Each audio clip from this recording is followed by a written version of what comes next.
Good morning, good afternoon, good evening, ladies and gentlemen, boys and girls. Welcome to Emergency Management Associates.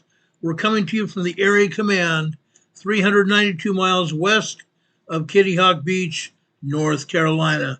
We want to welcome everybody to our program this evening. Folks, it's almost impossible to even start anywhere tonight because there's so much going on. There is literally so much activity going on, earthquakes and everything else worldwide. It's almost impossible to know where to even start. We have weather as well.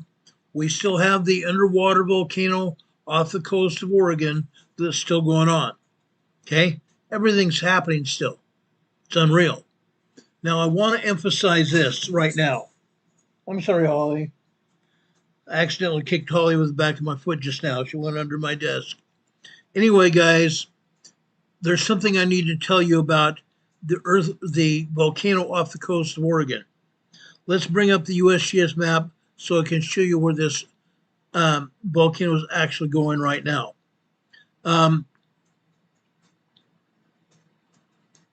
It's pretty much in a somewhat unlikely location, only because of where it's at. Okay, I took down our webcam. I took down our banner here as well. Let's go up here to Oregon and Washington here. Okay, now over here. Okay, this volcano is far off the coast of Oregon, right up in this location right here. Okay, this is the axial seamount. The axial seamount here. This is 300 miles west of Oregon. 300 miles west of Oregon and 1 mile down to the bottom of the ocean here. It's still going off. It's still moving. Okay, still ash going through the water, and there is an ash raft up on the surface. There is ash raft up on the surface. An ash raft only means that there is ash floating on the surface of the water. And this is far enough off the coast where it's not going to make a difference between hill beans, except for marine life and also watercraft going through that area. Now, watercraft as we know it is not small boats. It's larger ships and such need to avoid this area. They need to avoid this area. This is on the Juan de Fuca Fault area, just west of the Juan de Fuca Fault. The Juan de Fuca Fault, as you can see, is a zigzag fault area that connects with the Blanco Fracture Zone down here to the south, and also up here to the north. It connects with the Cascadia Subduction Zone up here, just south of Queen Charlotte Island, just south of Haida Gwaii. Okay, that is the Juan de Fuca Fault. Now, this fault is where just west of where the volcano is going off, right up here. Okay, that's where it's going off. Now, it's not going to pose any hazard to anybody on land. It's not going to pose any hazard of any possible tsunami. No way. Why is it no hazard to a tsunami? Even if it had occurred as an earthquake, it would have to have been an earthquake at the bottom of the ocean. That didn't happen. This is only a volcano going off, an undersea mount going off. There is no tsunami warning. There has been no tsunami warning, and there's not going to be a tsunami as a result of this volcano going off. Not going to happen. There's been some talk about it, and I want to put those rumors to rest, to bed. It's not going to happen. Not going to happen at all. This is far enough off the coast, as you can see. It's not going to be any hazard to anybody on land. Now, as I spoke last night, okay, I want to make one thing perfectly clear. I am not your president. I am not Richard Milhouse Nixon. Anyway, guys, I said last night that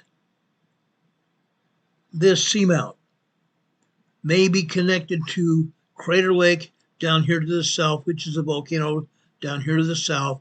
Could also be correlated or connected to Sisters Volcanic Complex. It could be connected to Bachelor Volcano.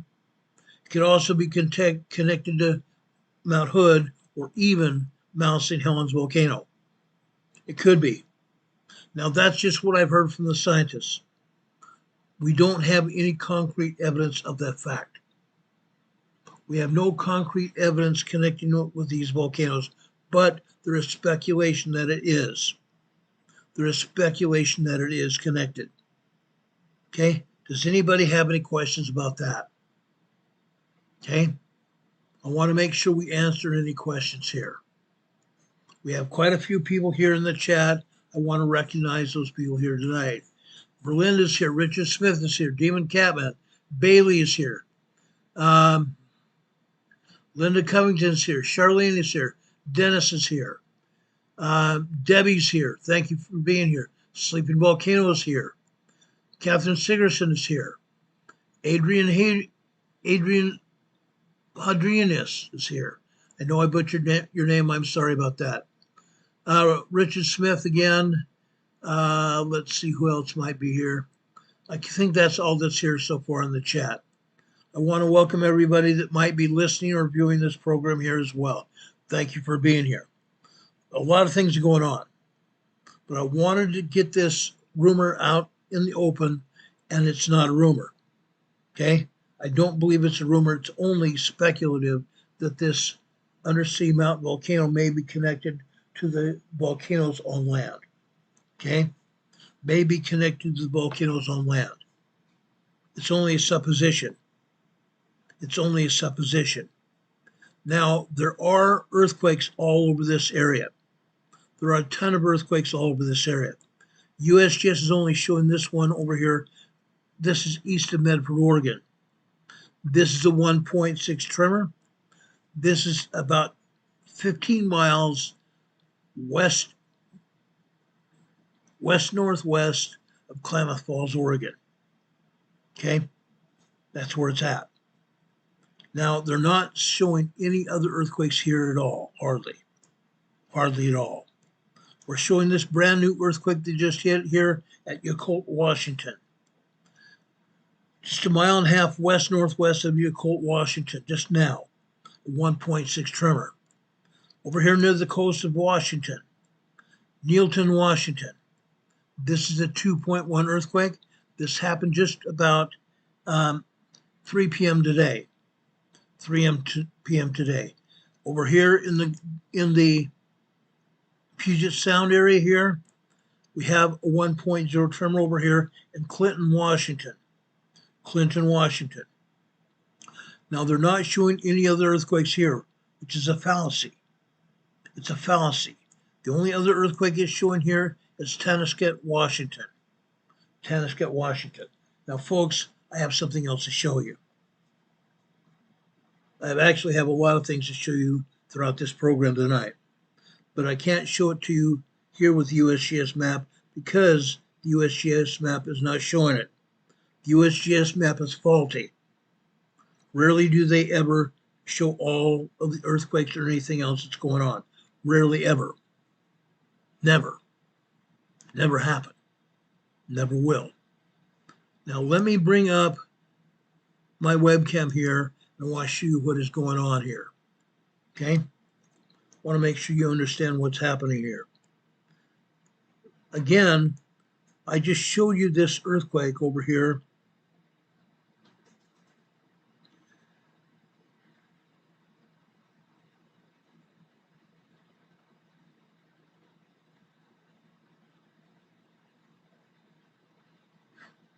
Okay? I just got through showing you this earthquake. Let me drop this here. This is Tanasket, Washington, a 3.14 earthquake, minor earthquake here. That's what they're showing here. But that's not all, folks. There's more. Besides that 3.14, just on the other side of the Canadian border. This is at the Canadian border, guys. Just on the other side of that, there is a 1.31 tremor here. 1.31 tremor here. Now there's something else too, north of there. This is Okanagan Falls, British Columbia. Okanagan Falls, British Columbia. This is a 2.06 minor earthquake. 2.06 minor earthquake. Again, USGS is not showing any of this. They're just showing that 3.1 on the US side of the border. Rarely, if ever, do they ever show anything in Canada at all, which is sad. Very sad. Now, I want to go up into British Columbia, Canada again. Quae, British Columbia. Quae, Q-U-A-E-E, British Columbia. This is over just east of Vancouver Island. This is a 1.27 tremor. 1.27 tremor. Over on the north side of Vancouver Island, we have a 0.94 microquake, and over here at Hoopsetus, British Columbia, Hoopsetus, British Columbia, we have a 1.1 tremor here. And that's not all, folks. There's more. There's a lot more. Now, let me drop this map down. I want to show you what we're seeing here. Look here. They're not showing any of those earthquakes at Vancouver Island at all, or over in British Columbia at all. They're not showing any earthquakes up here at Haida Gwaii, or what is commonly known as Queen Charlotte Island. There are earthquakes here. Let me show you what's going on here. Over off the central west coast of Haida Gwaii, we have a 2.11 earthquake. 2.11 minor earthquake here. Just south of there, this is a 1.64 tremor here.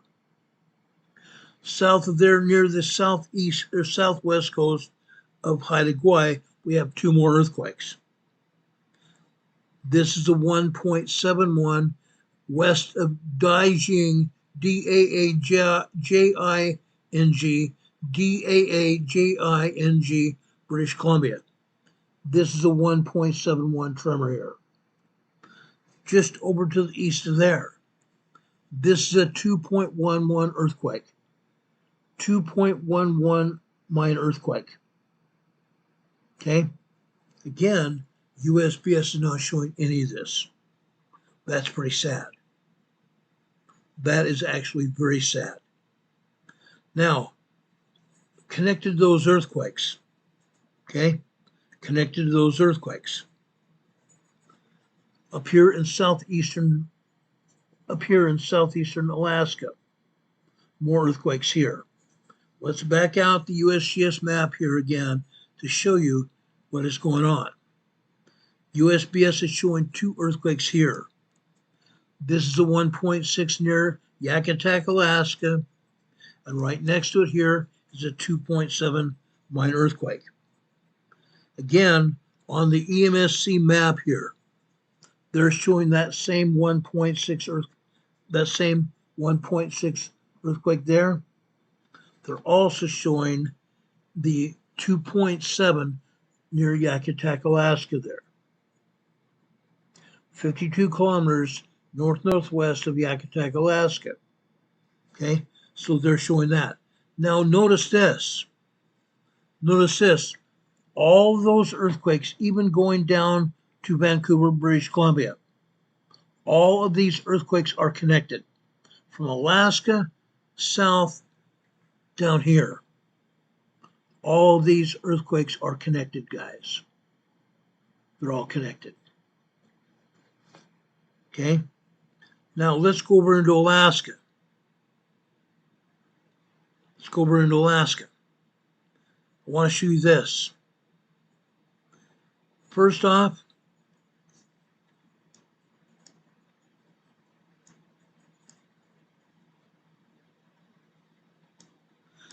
this is Anchorage, Alaska here.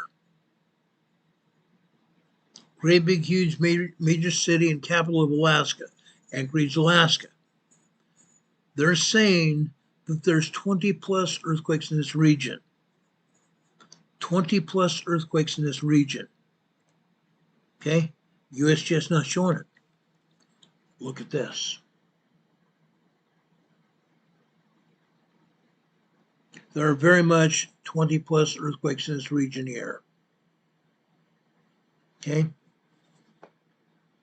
Going across the bay here from Anchorage.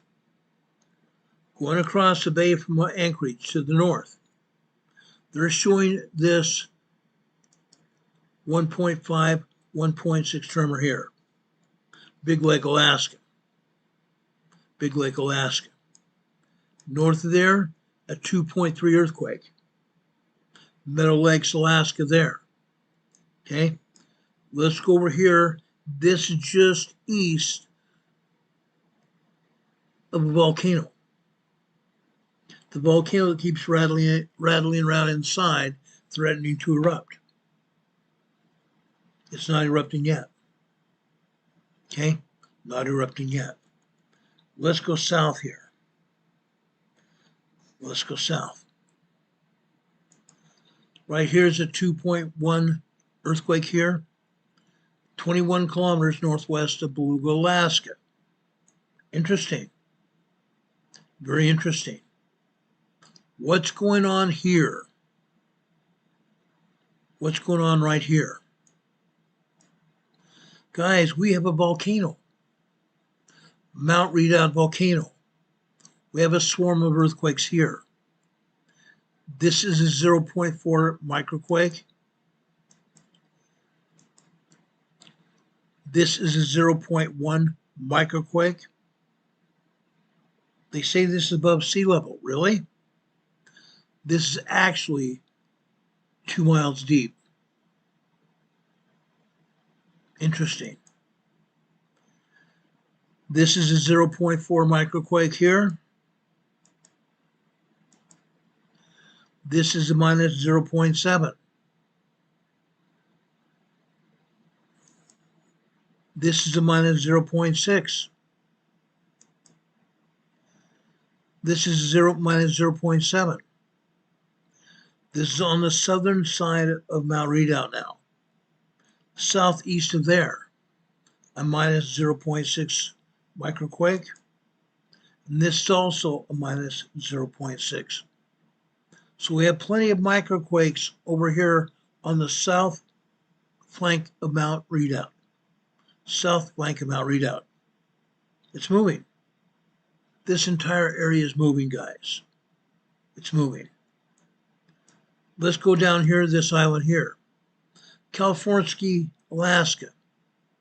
California, Alaska. This is a 2.1 earthquake here. Let's go across here. Salmatov, Alaska here. This supposedly is a 0.0 surface quake. Guess what? It's not a 0.0 surface quake at all. This is a 2.2 minor earthquake, 2 miles deep. 2.2 earthquake here, 2 miles deep. Again, USGS has this all backwards. All backwards. Further south here, this is minus 0.5 near Ninilchik, Alaska here. Okay? Then we go south. We skip over this volcano here. This is Old Ililama volcano. They're not talking about any earthquakes here. Fortunately. Now they are talking about one earthquake further south. One earthquake further south. Let's move this down here. Right here. This is a 3.3 earthquake near Ugashik, Alaska. UGASHIK. UGASHIK, Alaska. A 3.3 small earthquake here. Why am I taking this time? Because, folks, see where all these earthquakes are? South Central Alaska. This is going to become a big deal in the days to come. We're going to see a major increase in seismic activity here in South Central Alaska in the days to come. Okay? Down here, further south here. Dutch Harbor, Alaska. Dutch Harbor, Alaska. These are islands here in the Aleutian Island chain here. 0.0 surface quake again. This is 12 kilometers deep, 6 miles deep. That's not a surface quake at all. 6 miles deep here. However, look at this. They say this is west of Dutch Harbor, Alaska. Guess what? It is. It's at a volcano. But heaven forbid they name the volcano at all. This is also a mile and a half deep. And they're calling this a 0.0 surface quake as well. It's not. Okay? Let's go further south here. Look at this tiny event here. This is 107 kilometers west of Aveyah, Alaska.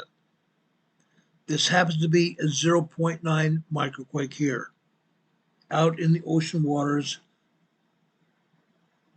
here. This is just south of the volcano. South of the volcano here.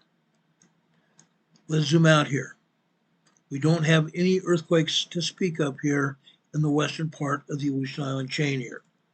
However, guess what's going to happen? Guess what's going to happen? Today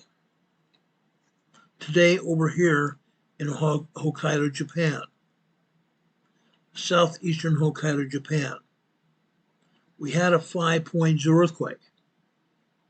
We had a large 5.0 earthquake here. But again, USGS is lying through their teeth about what happened here. USGS is lying through their teeth about what happened here. Let's get out of this earthquake here on the map. I want to show you what really happened here.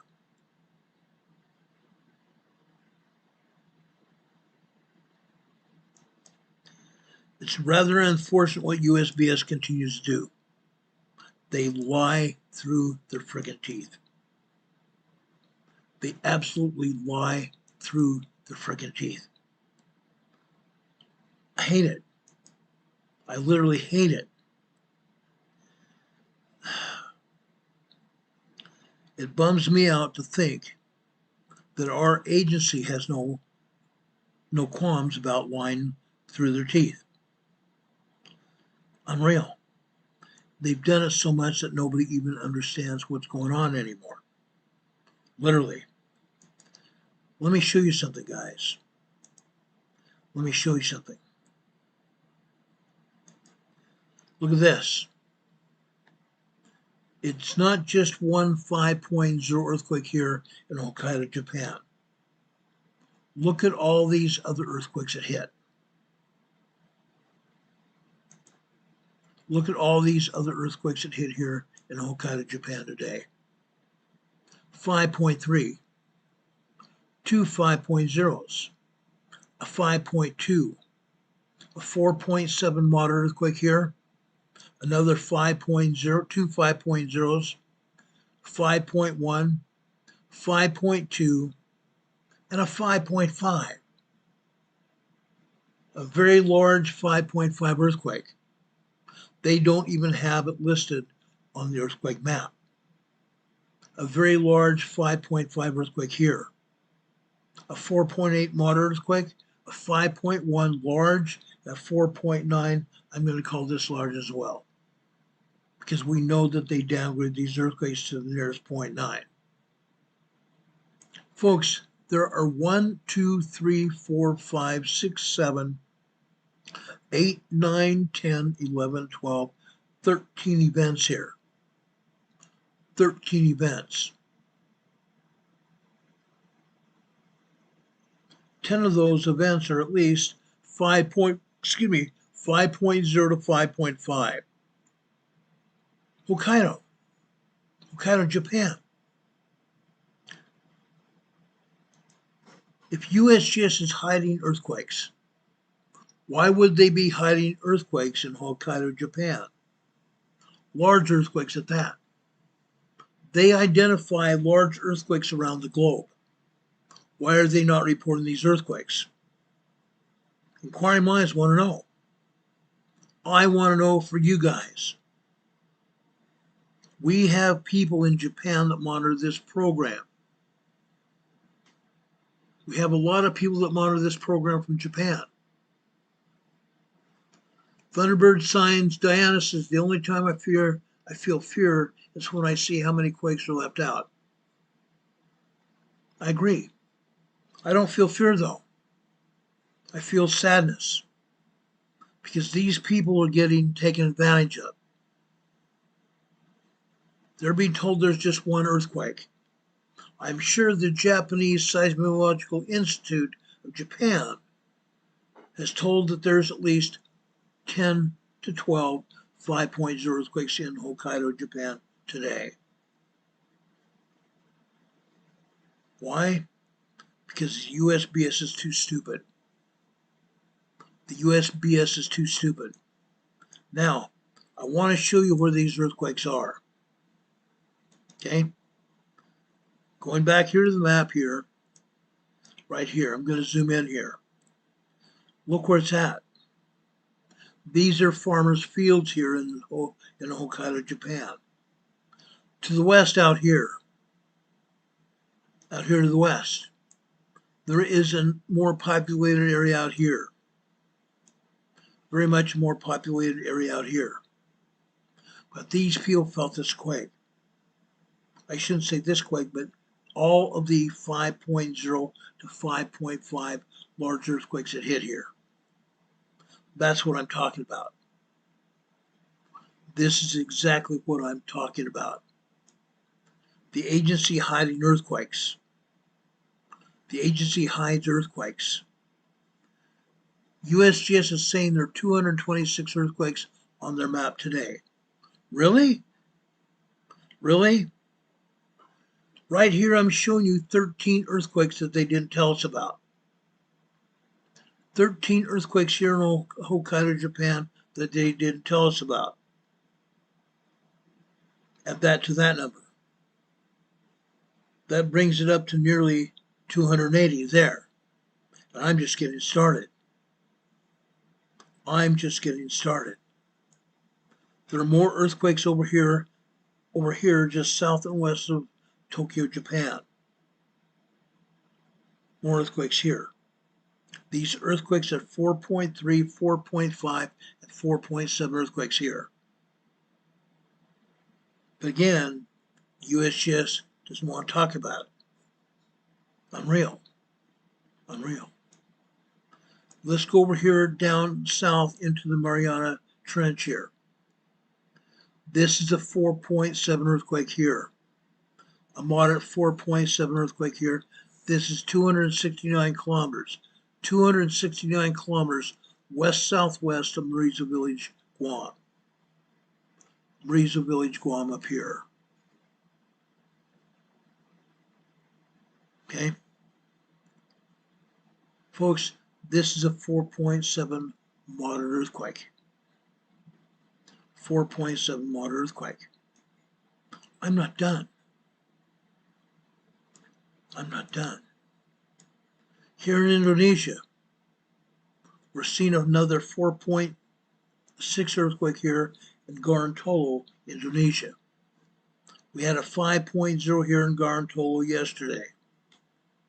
Down here to the southeast of Java, Indonesia here. Timor-Leste. Timor-Leste. This is a very large 5.9, 6.0, very strong earthquake here. Manatutu, Timor-Leste, Indonesia.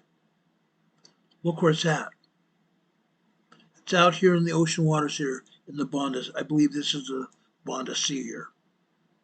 Now, this is far enough off the land. Far enough out of Manatutu, Timor-Leste, Indonesia here. Now, this was a very large 5.9, 6.0, very strong earthquake in the ocean. Now, I need to say this. In this case, this was a very strong earthquake. For the most part, the ocean waters absorbed the shockwaves of this quake. But this area of Manatutu, Timor-Leste, Indonesia, may have felt some shaking here. They may not have felt the entire brunt of this 6.0 earthquake. They might not have felt the brunt of the 6.0 earthquake, but anybody living in this area, they probably felt some kind of shaking. They probably did feel some kind of shaking. Notice this area here. Volcanic activity here. Volcanic activity here. Volcanoes form these islands here. Volcanoes form these islands. Folks, there are 26 earthquakes here in Indonesia today. And USGS is not showing one up, but 3 of them. They're showing 3 earthquakes here. What a joke. What a freaking joke. Now I want to go over here into Myanmar, where we had this earthquake here a month and a half ago. Why am I going here?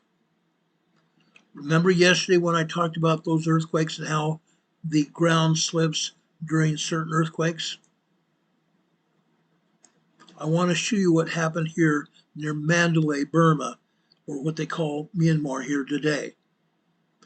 What I'm going to show you is where the epicenter was, right here, just south of Mandalay, Myanmar. Folks, you're going to be surprised, and I'm going to show you several things about what happened here in Myanmar a month and a half ago.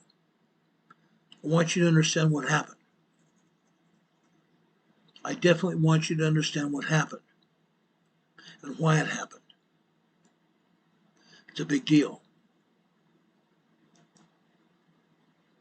It's a great big deal here. Hold on a second. I want to show you this. Okay? Now, one of my friends operates his own YouTube channel here, and he put this video together. His name is Sean Wilsey. He's a geologist from Idaho. He's also the professor of geology at the University of Idaho in Pocatello. Okay, look what happens to this gate.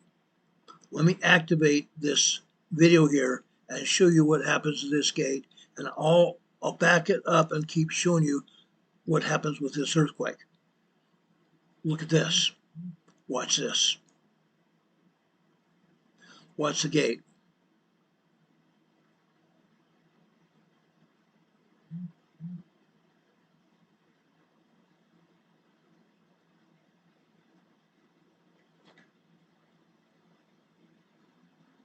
That's when the earthquake starts. Look at these plants that are also shaking here.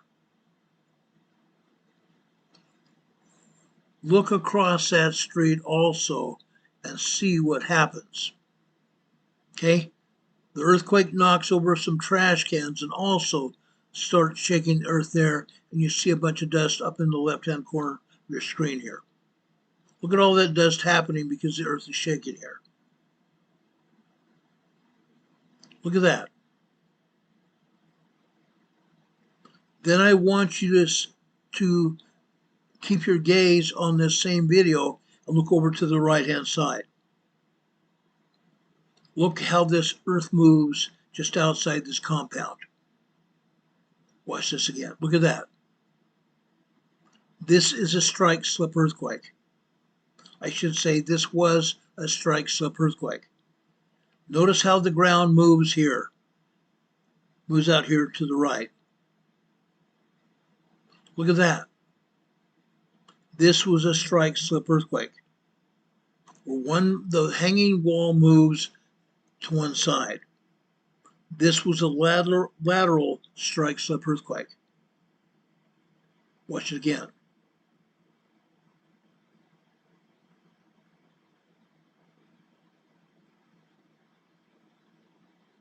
Isn't that funny? Isn't that funny? How the earth moved there? Now, quite honestly, I've never seen that happen in my own life. As many earthquakes as I have been in, I've never seen that happen yet. But I want to show you that. It's very pertinent what we have been talking about with the different earthquakes. Okay? I showed you that yesterday. Several different kinds of earthquakes. Linda Covington says in the chat, saw the video, perfect teaching film. You're right, it was. It was a perfect video teaching film. How the land moved just like this. A lateral strike slip. In this case, it was a lateral right strike slip. The right side of the earth moved. A lateral strike slip earthquake. Okay? It was not the plate, it was the earthquake fault. In this case, it was the earthquake fault. The plate itself is off to the left of Myanmar. Let's go back to the USGS map to show you that. The plate was the actually to the west side of Myanmar. Let's go back to the USGS map here.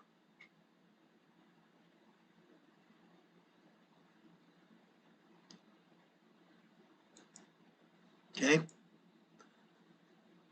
This was just south of Mandalay in Myanmar, where this video was taken. Okay. That was on the earthquake fault. Over to the left of that area, that's the edge of the plate. That's the edge of the tectonic plate.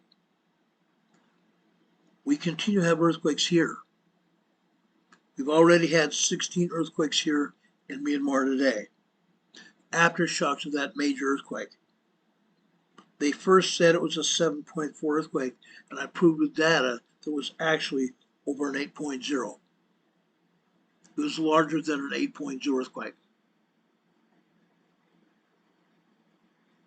Shirley says it's very awesome to witness lateral right strike slip via video versus textbook. I totally agree. That's why I wanted you to see that. It's awesome. And Sean Wilsey picked, I don't know where he got that video. I attempted to find it myself, but I couldn't. So I used this video of his. Okay? I appreciate Sean Wilsey for letting us do that. He's let me use several of his videos over the last year or so, and I appreciate Sean Wilsey a lot. He's a great scientist, a geologist, and the professor of geology at Idaho State University in Pocatello. Pocatello is where I was born, by the way. Pocatello, Idaho is where I was born, and that's where he teaches. He's a great guy. He's really a great guy. And I have a lot more to talk to you about tonight. Okay? From Mandalay, Myanmar. Let's keep moving here. Let's keep moving here. Okay, we talked about Myanmar. We talked about Indonesia. We talked about that earthquake over here in the southern part of the trench here south of Guam. Okay, we talked about that earthquake in Japan, in Hokkaido, Japan. Look here. What are they not showing us? What are they not showing us? There are a bunch of earthquakes in Iran, Iraq, Afghanistan, Tajikistan, that area, even India. They're not showing them. They're not showing them. Earthquakes over here in eastern Turkey, Syria border region, right here. 26 earthquakes here. 26 aftershocks here from a 9.0, 10.0 earthquake that happened back in February 3rd, 2023. Major earthquake hits here, and on February 3rd, 2023, it kills over 5,000 people and injures over 5,000 more. It also opened up a great big huge 14-mile-long fissure that was 8 stories deep here in Turkey. I showed you that video several weeks back. Unreal. Unreal. But guess what happened in central Turkey today? There were several, not just one, but several 5.0 earthquakes here in central Turkey. USBS is only showing one earthquake. Well, guess what? There are a lot more than that. There's more earthquakes than that. I have a feeling that USBS is going to get slapped about this. I have a feeling that USGS is really going to get slapped about this. This is a sad day. This is a very sad day when our agency doesn't have the cojones to do what's right. They don't have the cojones to do what's right. Sad. Very sad. I'm going to show you a bunch of earthquakes here in central Turkey.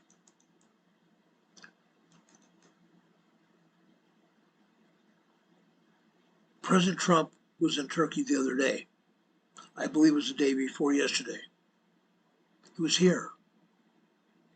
He was here. And now, what do we have to show for it? A bunch of earthquakes. Look at this. And this is just a start. This is just a start. I'm opening this up so you can see what I'm talking about. It starts over here at the top left-hand, right-hand side. Western Turkey, a 4.7 Richter quake.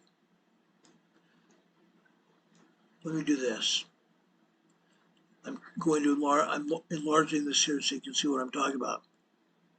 5.0, 5.1, another 5.0, 5.1, 4.8, 5.0, 4.8, 5.3, 5.3, 4.3, 4.9, 5.3, 5.1, 4.8, 5.0, 5.0, 4.9, 5.0, another 5.0, a 5.4, another 5.0, another 5.0, a 5.2, 5.2, 5.2, 4.9, 5.2, 4.8, 5.2, 5.3, and 4.7. But guys, that doesn't stop there. Let me show you another one.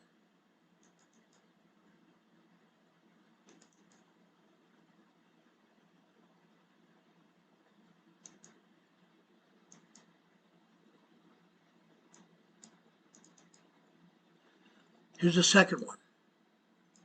Let me bring this down for you so you can see what I'm talking about.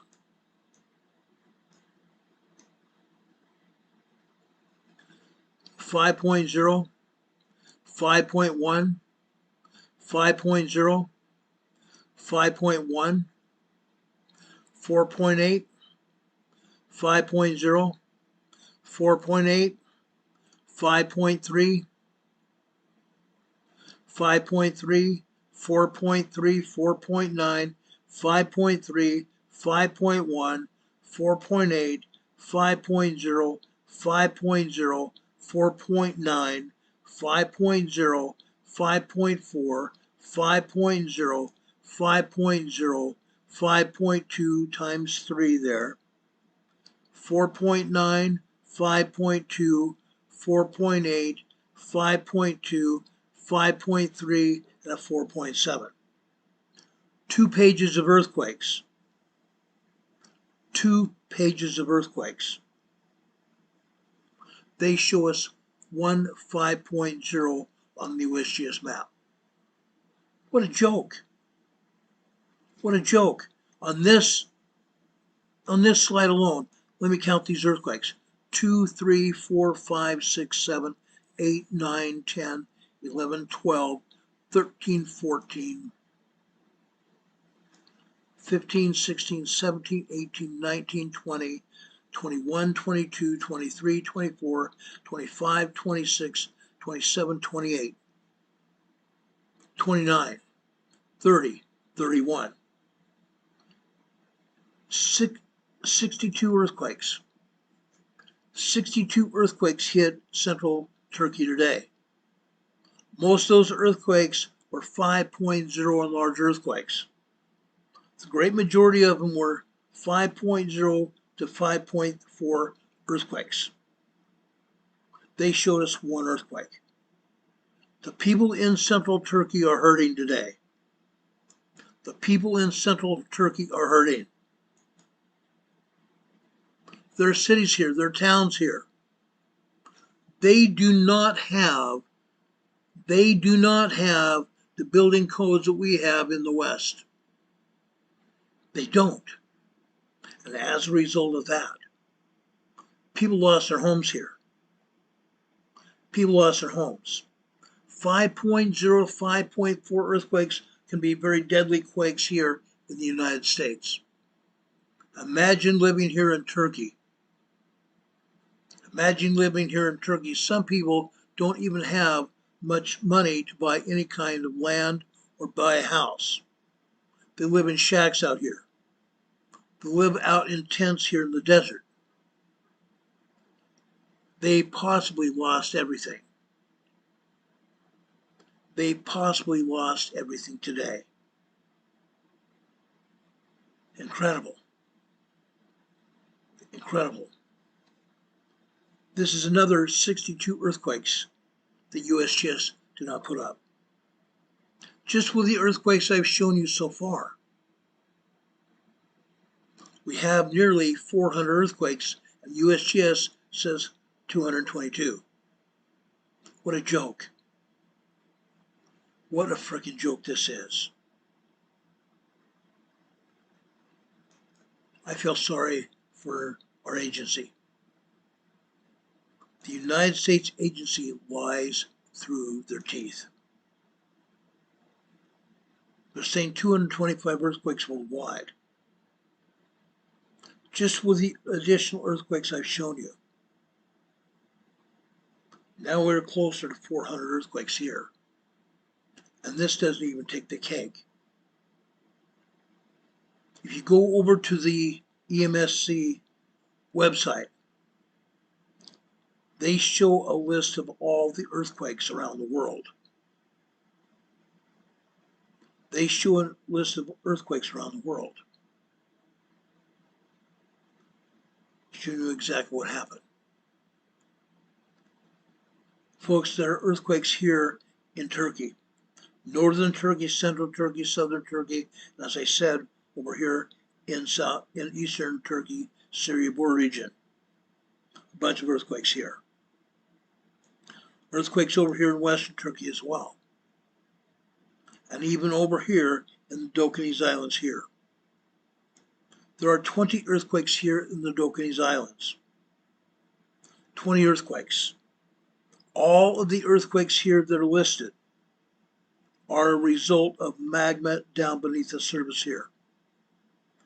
There are magma channels down here beneath the surface of the ocean here. This magma down beneath the surface is hammering away on the bedrock, trying to find a way to erupt, either in the water or on land. Either in water or on land. It's happening. And at some point in time, there will be an eruption. Some point in time, there will be an eruption. 18 earthquakes here in Greece. 18 earthquakes here in Greece. USGS doesn't show us anything. I want to go over here to Campi, Fleigre, right over here.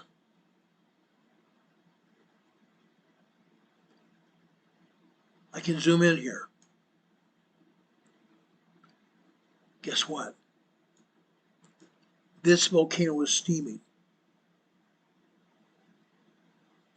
They have had dozens and dozens of earthquakes here at Campi, Fleigre. They've now declared a state of emergency. They have declared a state of emergency here. Today there was a 4.1 earthquake here. There was a 4.1 earthquake here. Right here. The authorities have declared a state of emergency. And I believe it's rightly so. Folks, you can't have as many earthquakes that are happening here without knowing what's going on. And the authorities here in Italy know what's going on. The magma's coming here to the volcano. This whole area here is surrounded by quakes. Surrounded by quakes. Just a second, I want to show you something. If you go over to the EMSC, EMSC agency, if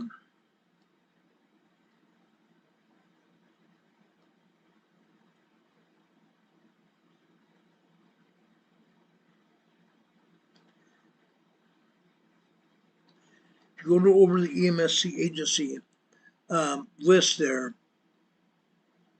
it shows dozens of earthquakes here.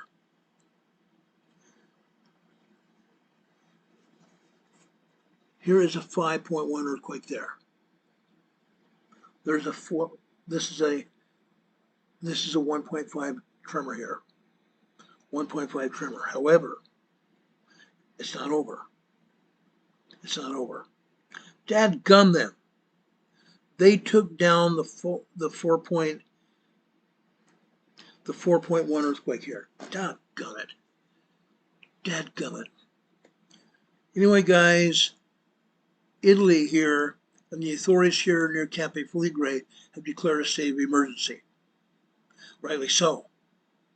The earth is moving. It's moving a great deal. These people have a right to live. The people have a right to live. And I believe they have that right. Their authorities have evacuated a great portion of this area around Naples and the surrounding areas. As you can see, as I've shown you this before, this is a very urbanized area. Houses, apartments, stores, shops, everything all over this area. They begun evacuating this area in a huge manner. They're trying to save some lives here. They're trying to save some lives here. To the southwest side and southeast side of the volcano, they're also evacuating to try to save lives. Folks, they're serious. USGS not showing anything.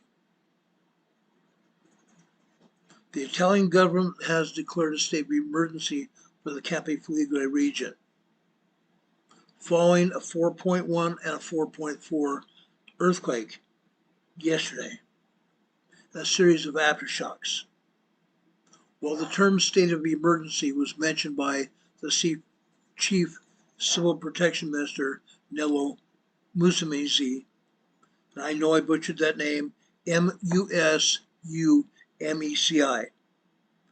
Nello Musumeci, during discussions, the official status remains a state of emergency specific to the Campi Fleigre area. This area is full of earthquakes. This area is full of earthquakes. Happening even now. Even today.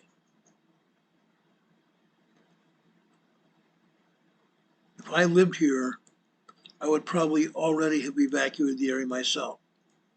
I would not stick around to see what happens. I probably would not stick around to see what happens. This is pretty bad. This is very bad. State of emergency.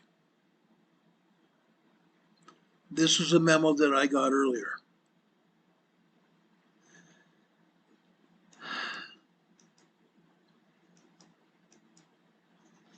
Just a second, I'm looking for a slide here.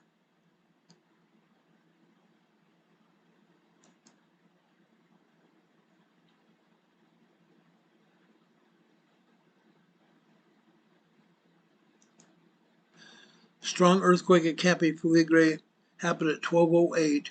Magnitude 4.4 felt in Naples in several neighborhoods. Schools closed, evacuated the Federico II in Forograta and the train stopped. The train stopped. This whole area is on fire, literally. Magma's down beneath the earth here, and it's coming up. It's coming up.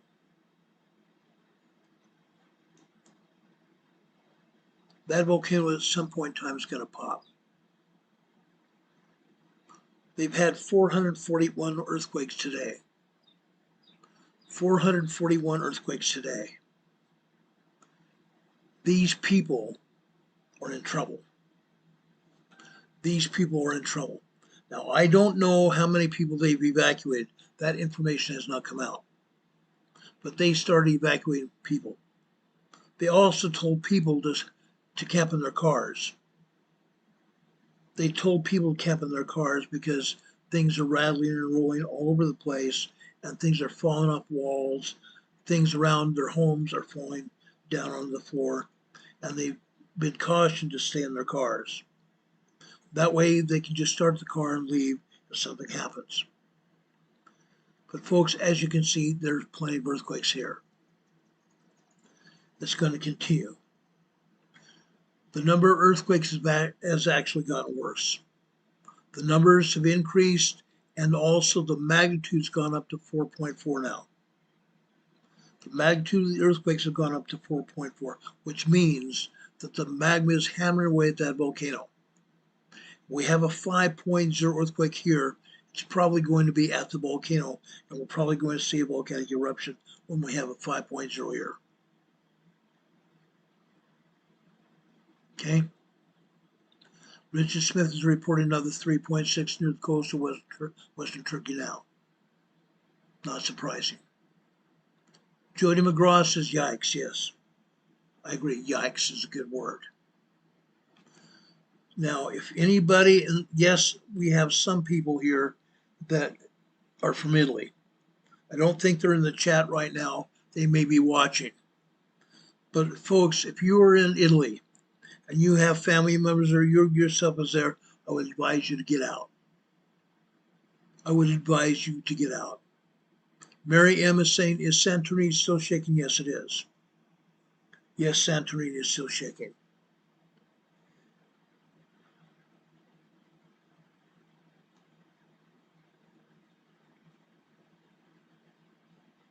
Santorini is still shaking. Let me take down this map here. Let me show you this area around Santorini. Just north of Santorini there, you can see the earthquakes hitting here. It's still happening. It's still happening. Now this area, this island here that I'm enlarging right here, this is Santorini here. So far the earthquakes are north of there that are being reported. Now I've been told by the authorities at Santorini that Santorini is also experiencing shaking. They're also experiencing shaking.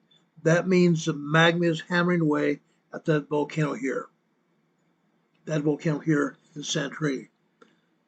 I'm going to zoom in here, and I'm showing you right now the summit of the volcano here at Santorini. Okay? This here is the summit of the volcano right here. That water around here is the ocean here in the Ionian, not the Ionian, but the Aegean Sea here. Now, let me zoom out here. The Aegean Sea comes in here around where this volcano is. The last time there was an eruption here, I think was 1,500 years ago. The last time it had an eruption, it blew out this whole area. It blew out this whole area. That's why there's a huge water gap in here. But the people around Santorini here have real problems. They've evacuated, I believe they still have evacuated over 4,000 people living here on Santorini. I think they had a total population before the evacuation of about 10,000 people. They've evacuated 4,000 people now. Now, given that, today is, not just today, but now through the rest of the summer is tourist season. Tourist season. They make it, Greece makes money off the tourist season, as does Italy as well. They are now fearing a volcanic emergency in Italy and a volcanic emergency over here in the Aegean Sea. A lot of earthquakes hitting still. It's not going to stop. It's only going to continue to get worse. Now, there is a possibility that all this will just dry up and go away. It's happened before. Not recently, but it's happened before. All of a sudden, things just stop. Just like Mount Spur in Alaska. Several weeks back, Mount Spur was getting ready to erupt. They knew it. USGS even put up a yellow advisory on Mount Spur and told residents in Anchorage to get ready for an eruption of Mount Spur. Guess what? All of a sudden, things calmed down. That's still a possibility. It's still a possibility. But this shaking around Campi Fleigre has gotten worse, not better. Number one, they've had more earthquakes. Number two, the strength of these earthquakes has gotten larger, even a 4.4 earthquake. The 4.4 earthquake is the strongest earthquake that they've had at Campi Fleigre. Okay? It's going. My dear friend Laura Marie is here from Oregon. Thank you for being here, Laura. God bless you. Laura, how's your daughter? Laura told me in a text message not short time ago, but a week or so ago, that her daughter was in the hospital. Laura's getting her vegetable garden ready to plant. That's awesome. That's cool. Laura Marie is a very dear friend of mine. I've known her for a lot of years, more years than I want to think about. She's a great lady. Richard Smith was talking about a 4.6 in southern Mexico. Yeah. Southern Mexico is going. There are 38 earthquakes in southern Mexico. And USGS shows zero. Zero. It's incredible. Southern Mexico has earthquakes just south of Puerto Vallarta still. Just south of Puerto Vallarta. Crazy. Earthquakes all over Central America as well. Charlene is saying, imagine getting stuck over there due to a volcanic eruption. The spread of global ash cloud at international airports restricted outbound, inbound. Not just outbound traffic, but inbound as well. They're not going to fly anywhere near the ash cloud. No way. So if they're stuck there, it's done. They have to find out a way to survive what's going on. They have to find out a way to survive. That's why on Fridays, which is tomorrow, we're going to talk again about emergency preparedness, as we do on Fridays. We're going to talk about emergency preparedness, and I'm going to say this again. If anyone is even thinking of going to Italy, or if you live in Italy, write an emergency preparedness plan. Write out a plan that will dictate everything that you would do during any kind of emergency, whether it's an earthquake, whether it's a volcanic emergency or other thing going on. Write down everything that you need to do, everything that you need to think about, everything. If it involves your family, write down their responsibilities as well. Detail everything. This plan needs to be very detailed. Write it down. If you don't have a plan, it's only a wish. And when you get rushed in a hurry and you're very busy because there's an emergency, you're going to forget everything. You will forget everything. It's happened to me before. Write down your plan. Write a plan. And follow that plan when there's an emergency, whether there's rain, flooding, whether there's fire, whether you have earthquakes, whether you have tornadoes, hurricane, or whatever it is.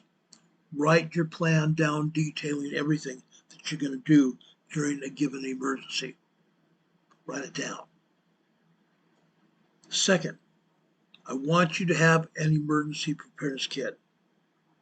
An emergency preparedness kit. That way, when something happens, you've got the wherewithal to survive what's going on. We'll have the wherewithal to survive what's going on. This is a major event. This will be a major event in everybody's lives. I want you to survive. I want you to survive what's going on.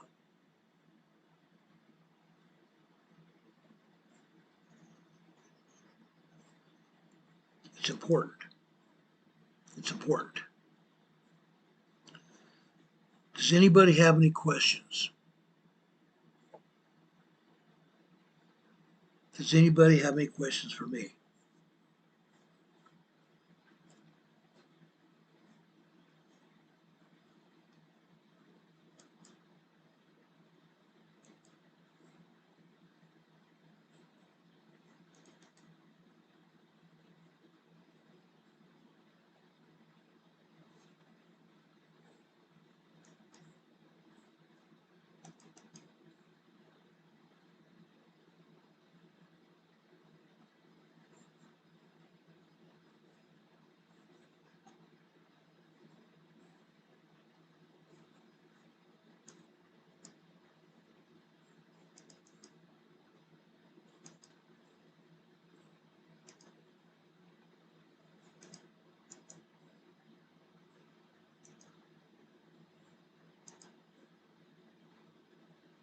Okay, this is Santorini volcano going now.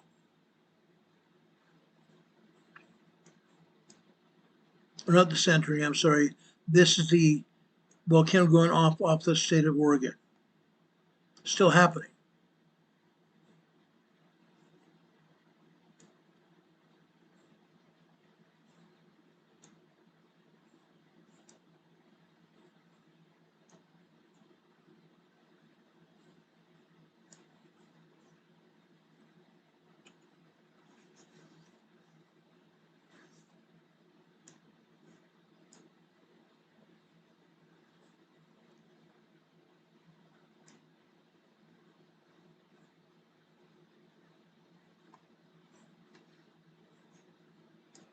Charlene is asking here in the chat, says, do scientists know just how many volcanoes are on the globe? Yes, they do. There are 67 volcanoes in Alaska alone. 67 volcanoes in Alaska alone. There's nearly 200 volcanoes in the United States, complete mainland United States, all over the place. I think the total is 167 volcanoes in the United States.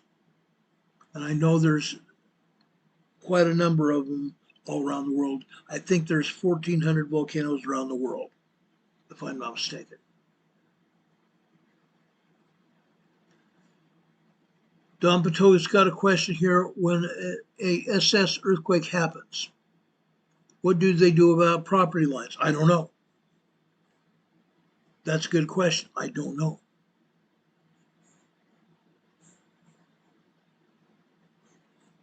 Arnold Smith says, nope, no pressing questions for me. Arnold, that would be fine, because we will find answers to the questions. Thunderbird is asking me how I'm feeling these days. I'm okay. I'm okay. Anytime you go through cancer treatment of any kind, you're going to go through all kinds of pains and agony here and there. It's going to happen. You have good days and bad days. So far, I'm still cancer-free as of 2 months ago. I relish that thought. I'm cancer-free. Yes, cancer can also reoccur as well. But so far, after 3 years, I'm cancer-free. Catherine Sigurdsson said she got busy. She missed information. Yes, we talked about earthquakes. We talked about the volcano that's getting ready to erupt over in southwestern Italy, near Naples. The Vesuvius volcano is getting ready to erupt. We talked about the earthquakes because of magma down in the Dokanese Islands, just east of Greece. We talked about over 50 earthquakes over in Turkey, central Turkey. Over 50 earthquakes. 50 earthquakes.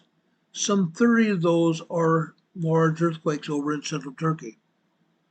USGS showing one earthquake in central Turkey. Incredible.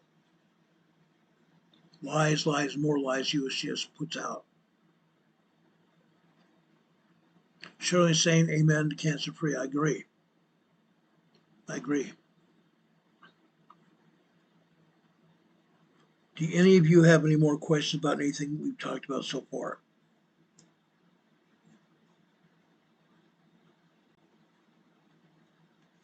I've got a question for all of you. Tomorrow being Friday, Preparedness Friday, what preparedness topics would you like me to speak about tomorrow on our program? What things would you like me to speak about tomorrow during our program? Richard Smith says his wife was having a cancer scare and he had to talk to a cancer surgeon today, or took her to a cancer surgeon today. She's good. That's awesome. I'm so glad to hear that, Richard. Unreal. Charlene Mile is asking us to talk about water testing kits. We can do that. I can break out our water testing kits here and talk about water. We can do that. What else would you like me to speak about tomorrow?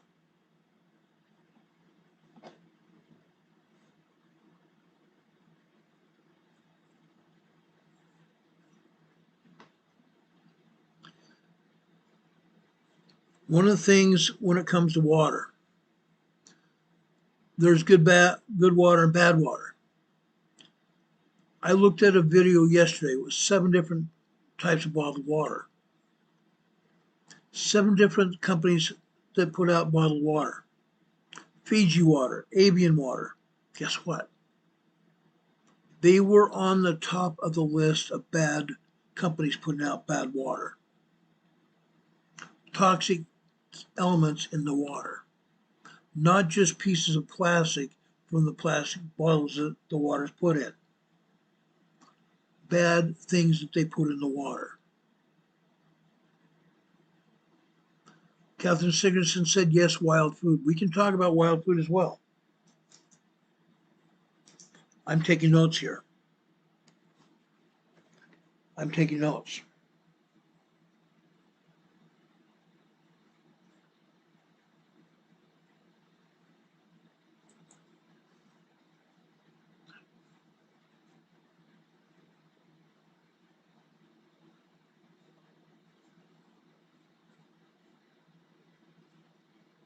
Richard Smith is talking about ways of hunting small game. Okay.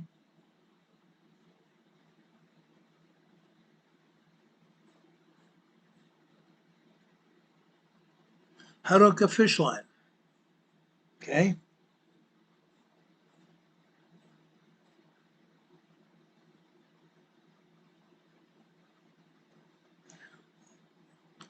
Catherine, are you talking about how to put a hook on a fish line?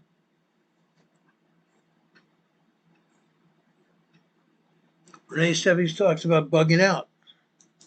We've talked about bugging out before. We can do it again.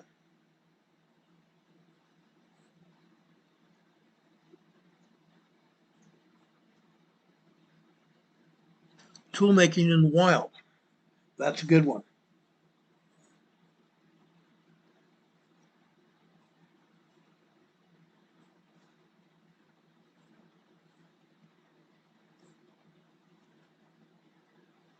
How to make pemmican.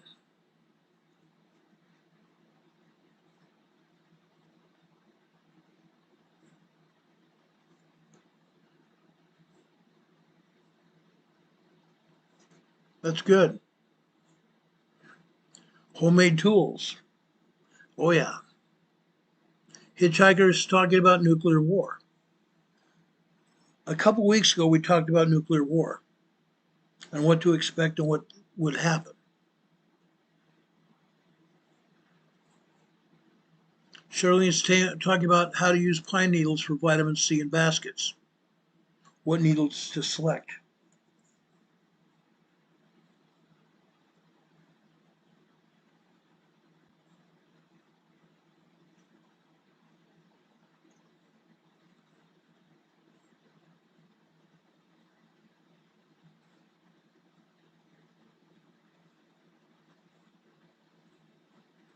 I'm writing these things down. How to tie knots or put a hook on a fish line. We can do that, Catherine. I put hooks on so many fish lines, it's not even funny. Yes,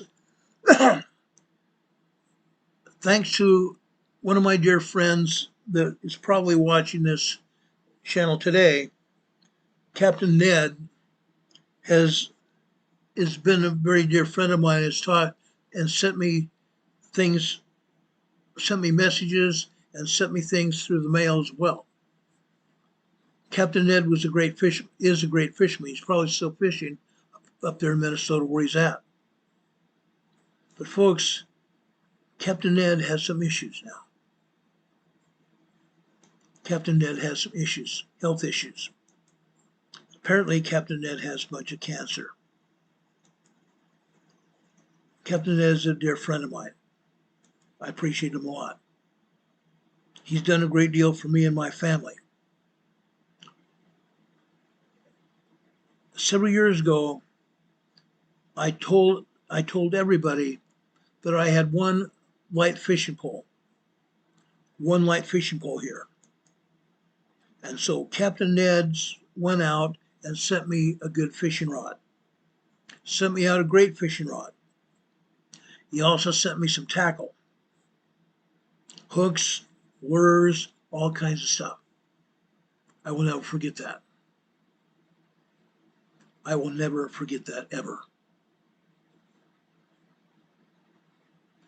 Richard Smith says that he showed me the other day his muscle stick thing he has, improvised, yeah.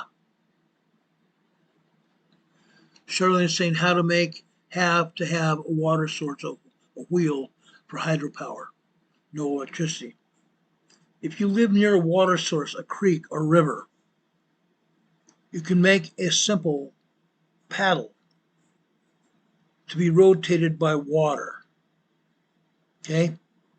You can hook that up to a fan belt. Hook that up to a fan belt. And hook that up to a motor to drive power. Hook that hooked up water wheel up to that motor and drive that motor to create electricity. It's kind of hard if you don't have water supply, don't have a river or creek. And the creek has to be more than just trickling. Shirley's saying knowledge of plants for survival, medicine, infections. Oh yes, that's a big deal. That's a huge deal.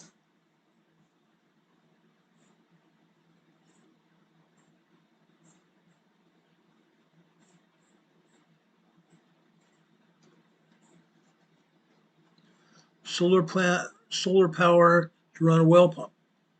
Yeah, solar power to run a well pump. Okay, you have to have a solar panel. You have to have some way of capturing the electricity from the solar panel. So you have to have a solar battery to hook up to that solar panel to give you electricity to run a well pump. And then you plug in a wire from the pump into that solar battery to drive that water pump. Catherine Sigurdsson said, magnets will spin a fan. Yeah, magnets will spin a fan. You can make your own motor, for example. Shirley Mayo is also talking about boiling water always before use. Yes, you can do that. Boiling water. But quite honestly, in order to drink water, it must be boiled for at least 4 minutes at hard boil. 4 minutes at hard boil, at least. Then it has to sit for quite a long time to cool off, or be refrigerated. Then you can use the water to either drink or cook with, but never ever use water that's been contaminated. Or even if you even think that it might have been contaminated, don't use it. You need to purify it. Put 6 drops of bleach, unscented bleach, in a gallon of water. Put 6 drops of bleach in a gallon of water. Then shake it up. Then let that water sit for a while to dissipate some of that chlorine smell in the water. Then you might be able to use that water to drink and cook with. Charlene is asking how to use the fur of an animal for its preservation and utilization for homemade clothes in the outback. Yes. Now, folks, I haven't done rabbit in a long time. At one point in time in my life when I was a teenager, we had 42 rabbits in our backyard. My brother and I raised rabbits, a lot of rabbits over the years. When the rabbits got of age, my dad butchered them for food. He very carefully took the pelts off. Then I got some alum and salt and preserved the hides. Then I pulled the membrane off the preserved hides. Once you pull all the membrane off the preserved hides, then you can use those hides for a lot of different things. I made purses for friends of mine. I made purses for some girlfriends of mine. Okay? You buy some alum from a drugstore, alum, A-L-U-M, alum. You buy some salt and mix alum and salt together and spread it over the hide. Then roll that hide carefully up and put it in a plastic bag. You let that plastic bag sit for about, I want to say, a week, maybe more. Then you peel that alum salt membrane off the hide, and then you will have a preserved hide. I've done that quite a bit. It takes a lot of work to pull that membrane off the hide, but once it's done, you have a wonderful hide. Today, in one of my drawers in my other room here, I do have still a rabbit hide that I preserved.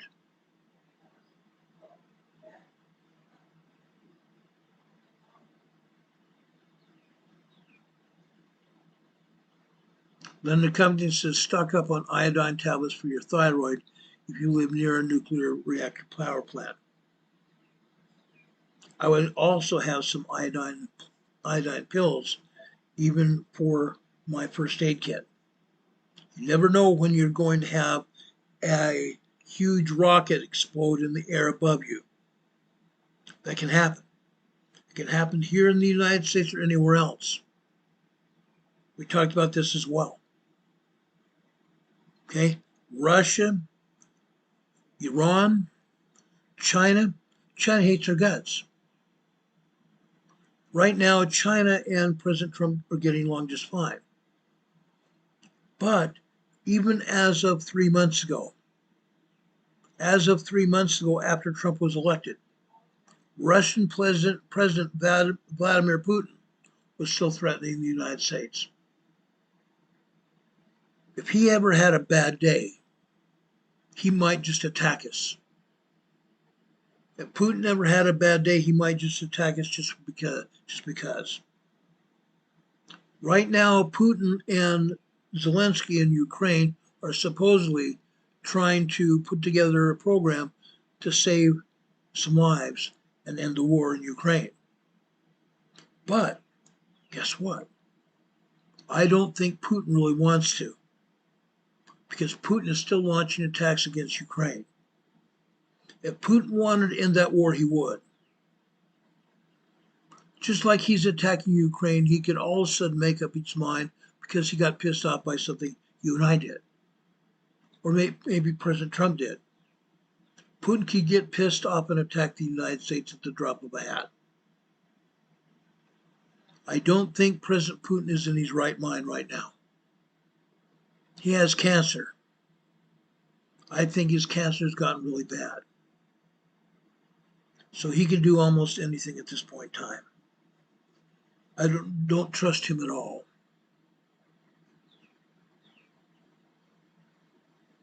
Catherine Sigurdsson's here in the chat saying if you can't get iodine 1, potassium iodine, you can use kelp, I think. Double check. I think I've heard something like that as well. Linda Covington says, don't let Peter know I have a rabbit for jacket. Yeah, Peter doesn't like that. People eating tame animals. Yes, I said that, guys. I said that. That's not what Peter means, actually. Okay? Peter doesn't like me at all. Peter and I, years ago, went through heck and back. Because Peter doesn't like me at all. And that's so be it.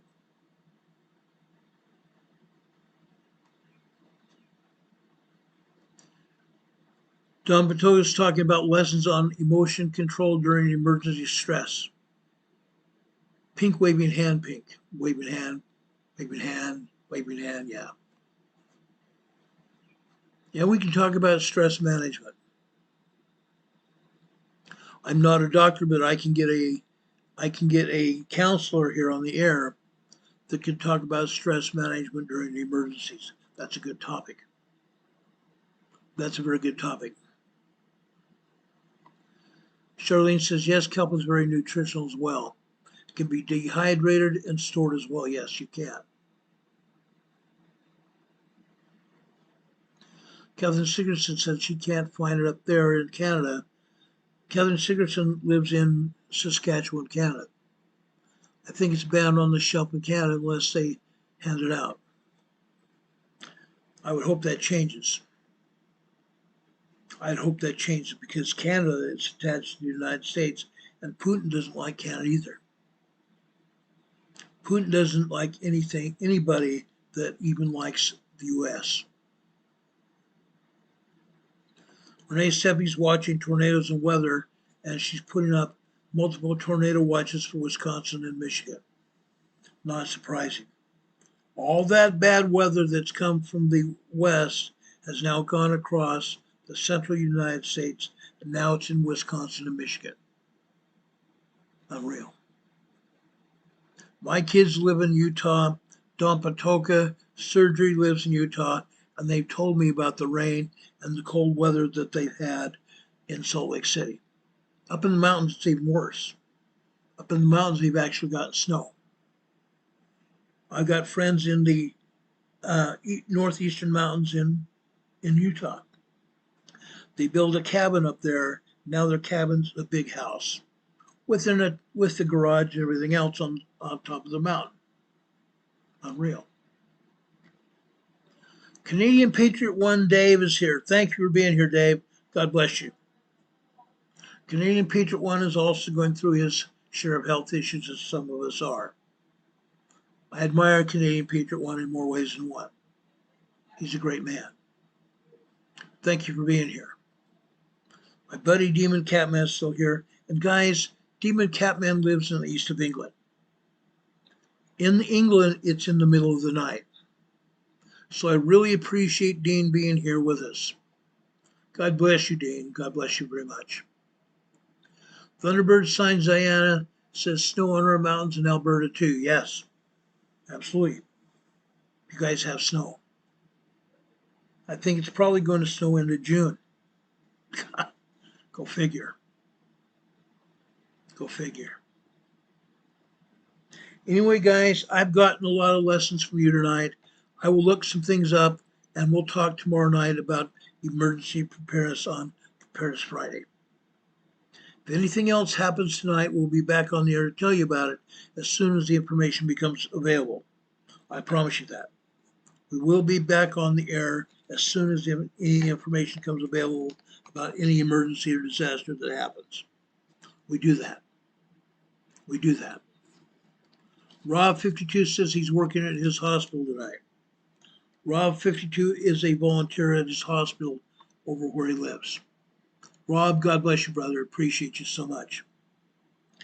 Rob has become a very dear friend of mine. I appreciate him a lot. Love him.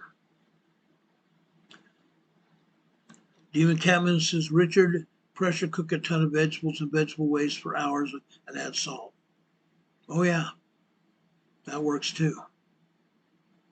Renee Seppi's also reminded us about another tornado warning at 8 p.m. Central Daylight Time in Lincoln, Illinois, for Macon, Illinois as well.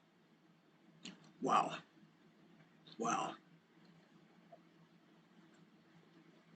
That might be a tornado on the ground, or it might be on radar. But needless to say, if you are in Lincoln, Illinois, or Macon, Illinois, you need to take cover now. Take cover now. Don't wait. Shirley's talking about storing iodine and ivermectin as well. I agree. You need to think about that. Linda Covington is talking about 50 ways to cook Spam. I've done that. When I was a kid, we ate a lot of Spam sandwiches. I've eaten Spam on a shingle, meaning Spam on a plate together with vegetables. Done that. Done that.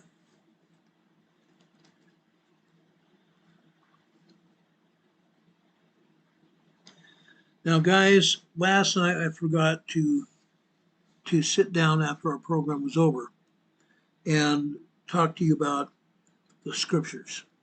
I apologize for that. Tonight I want to go to Philippians chapter 2, and I'm going to start with verse 14. Philippians 2, verse 14. Do all things without murmuring and disputings, that ye may be blameless and harmless, the sons of God without rebuke in the midst of a crooked and perverse nation. That's where we are today.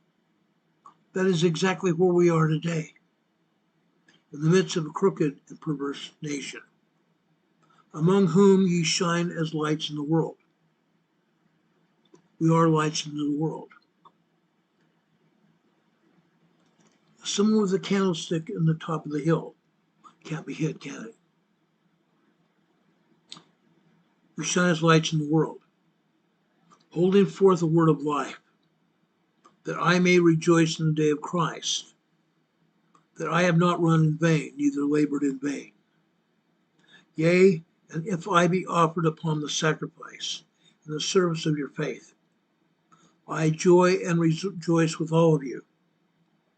For the same cause also do you joy and rejoice with me. That's exactly right.